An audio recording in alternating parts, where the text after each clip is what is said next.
Hey, what's up everybody? Welcome to Gaming on Board. Tonight we're going to take a look at a big box game that I got lucky and found at a yard sale. I went out with my wife and my mother-in-law a few days ago. We went to a whole bunch of yard sales, and of course I saw, Yahtzee and Seen It and Trivial Pursuit and a lot of Monopoly and things like that. But I walked up to this one yard sale and I saw it from about 20 feet away. And I said, I'll buy it. And talking about Kingdom Builder. They had this out on the table. It's only been played once, and it had a $3 price tag on it. So I picked up a lightly played version of Kingdom Builder. So let's go down the table, take a look at what comes in the box, and I'll give you a quick overview of how to play. All right, this is Kingdom Builder by the ever-famous Donald X. Vaccarino, same guy that brought us Dominion. And this is by Queen Games, by some of our friends over at Game Night. Anyways, 2 to 4 players, ages 8 and up, 45 minutes. And 8 and up is true. This game's very simple to pick up and play. But at the same time, it's pretty deep too. So like I said, I picked this up for $3. I'm perfectly fine with the condition of the box. Just had to put a little bit of tape right there. No problem at all. Instruction books in great condition. Shows you how to play. Shows you how the board should look like when you have it set up. Shows you what all the Kingdom Builder cards do, and the little settlement tiles. So it comes with 8 of these hexagon play boards that have the random tile abilities and castles around them. So you can see you have flower sections, canyons, water, grasslands, forests, and deserts and mountains. So there will be cards that you have that will allow you to play in flowers, deserts, canyons, grassland, and forest, but you can never play on a mountain. And you can never play on water, as far as I know. And each of these has a score tracker on the back, so no matter how you build, because you build the board different every time you play, no matter how you build the board, you can have this off to the side connected to it and keep track of everybody's score as you go along or at the end of the game. And these all obviously are modular, so you'll be able to put them together lengthwise and height-wise. And you'll only use 4 of these per game. Then you got these cards here. So these are the actual Kingdom Builder cards. These are basically your objectives. And I believe there's going to be 3 objectives per game. So this will tell you what you're trying to do during the game to get the most points during in-game scoring. So sometimes they'll require you to connect different settlements to each other, or the fishermen you want to build next to water, the miners you want to build next to mountains, obviously. So no 2 games will ever be the same, most likely. So on your turn, you'll have one of these cards, and you'll keep it hidden, and then when it's your turn, you'll play it, and you'll place 3 of your buildings on this terrain type, and it has to be adjacent to buildings that you already have, if possible. And then at the end of your turn, you'll draw a new card and keep it secret. So there's basically 5 of each of the 5 terrain types in this deck.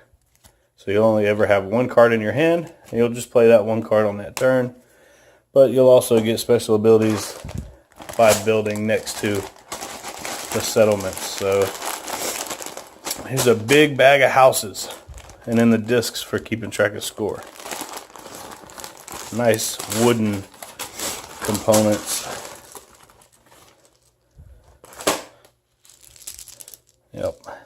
bunches of little houses. So everybody will have 40 houses and then one of these scoring discs. And I need to put these into separate bags.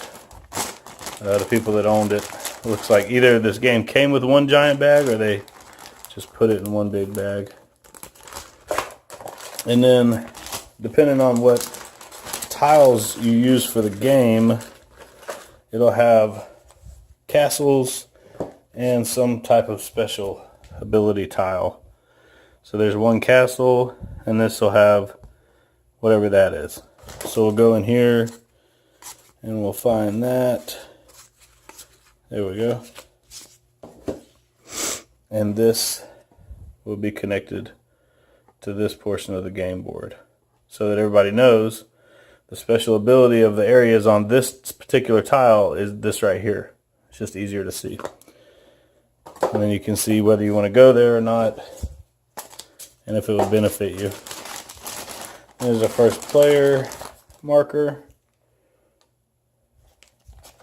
And then these are the little special ability tiles that actually go on the board. You can never get two of the same tile from the same location. So in this case, if you build around here, adjacent to here, you can take one from this spot and you can never take another one from there. But if you build around this one, you can take one from here. So you could have two of those abilities available to you. So on your turn, in any order, you'll use your special abilities and whatever card is in your hand in any order. So you could use one, then play your card, then use the other one, or use both of them, then play your card, and so on. And that's everything that comes in the box. I'm just going to show you what a game looks like. Excuse me, set up. The way these boards work is really, really cool. I'm going to be taking this one to game night as well, hopefully. I hear these games only take 30 to 45 minutes, so should be able to knock one of these out and that Sons of Anarchy game I did last night. So that's the way the board would look. Let me zoom out just a little bit. There you go. So then you would look and see what each tile has on it. So this one has the little cottage house looking thing. This thing here. So this would go here. So everybody knows that's what's there. This one has these stables. So that would go down here. So you can see everything goes together real. And you got Stonehenge right here. We'll go right there. And finally, that little cottage we talked about would go there. So everybody knows what abilities are on which tiles. And then finally, you would connect one of these unused tiles to create the scoreboard. And then you'd have your 3 objectives that apply to everyone in the game to tell you what you're going for the most scoring. And then everybody would get their first card. Oh, sorry, that's an objective. Everybody would get their first card. Let's say I got a desert. Almost said plains. I'm playing too much Magic the Gathering. So if I got a plains and I was playing as orange, I would get 3 of my orange buildings. And then I could choose anywhere I want to play. Let's just say I want to get that. So I'll go 1, 2, 3. And I would take that tile. And that would be available to me in future turns.